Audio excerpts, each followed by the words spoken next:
After being married for 5 years, my husband, Harvey Jepson, brings his first love, Debbie Grayson, home after a 6-month business trip. Debbie is over 3 months pregnant. Harvey says it's hard for her alone, so she's temporarily living with us. I say no, and Harvey warns me to know my place. His scornful tone seems to hint that he's forgotten this villa was a wedding gift to me. He and his family have been leeching off me for the past 5 years. This time, I'm cutting all of them off. I smile and call my assistant. Draw up a divorce agreement for me now. To think a live-in husband would have the nerve to bring his mistress home so boldly. After learning that Harvey Jepson was coming home today, I woke up early in the morning and brought out all the souvenirs and little trinkets from all over the world that I'd bought for him, lining them up neatly on the table to welcome him back. I also told my housekeeper, Fiona Zeller, to prepare all of his favorite dishes for dinner. Just then, the front door opened, and Harvey entered the house with his first love and ex-girlfriend, Debbie Grayson. I was completely shocked. Debbie strode over toward me and greeted me while gently rubbing her belly. "It's been a while, Belle." I stared at her belly, slightly protruding now, and felt a rush of anger. Debbie seemed to have noticed the change in my emotions and hurriedly came over to grab my wrist, saying shyly, "Don't get angry, Belle. Everything is my fault. If you must blame someone, blame it on me. Don't lash out at Harv and hurt him." That was all that Belle said, but it was enough to ignite the bomb that exploded in my mind. I hadn't even said a single word, but yet, she had told me everything I needed to know.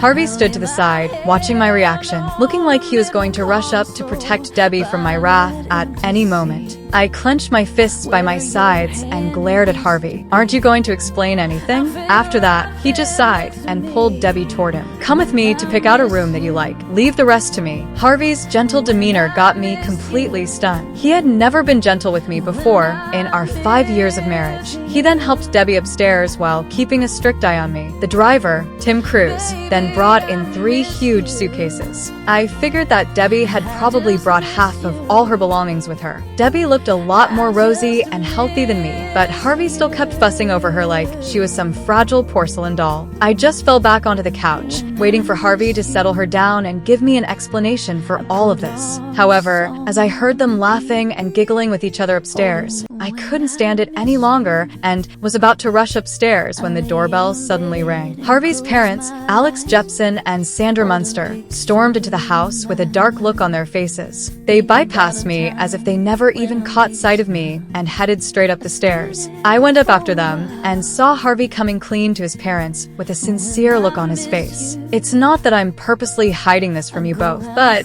Deb's pregnancy is still unstable, and I was worried that something bad or unexpected would happen afterward. I hope that you'll both understand me. Debs and I are deeply in love with each other. Also, the baby she's carrying is your grandchild. Please don't put the blame on the baby." I recalled the past 5 years of my marriage with Harvey. Whenever I had a disagreement with Sandra, Harvey would always tell me to back off, citing that his mother was getting old and that I should be more patient with her. He had never once taken my side. I had always thought that Harvey's personality was like that. However, now that I witnessed how protective he was with Debbie, I realized that I had been the family jester all along. Debbie then pulled on Sandra's hand and said, "I didn't mean to intrude on Harv's marriage. It was never my intention to begin with, but Harv and I love each other, and we're serious about each other. I hope that you and Mr. Jepson can both be more understanding with us." Sandra's frown gradually eased up when she heard Debbie's words. Then, she glanced at me, who was still standing outside the door. I knew that she was debating with herself. I had been giving her monthly allowances for the past 5 years, and anyone could tell that Debbie's financial situation was no match for mine. I felt my heart plunging into freezing cold water. Harvey was my husband, but he never even bothered to give me a heads up about this situation. Instead, he chose to put me on the spot to humiliate me. Was it because he thought that I rarely ever lost my temper, hence I had no self-esteem of my own? Seeing the situation turn silent, Debbie suddenly started to sob. "My baby is innocent. I will give birth to it no matter what. You can yell at me or point fingers at me or call me names, but I hope that you won't hurt my baby." Her fat teardrops began splashing down her face, making her look a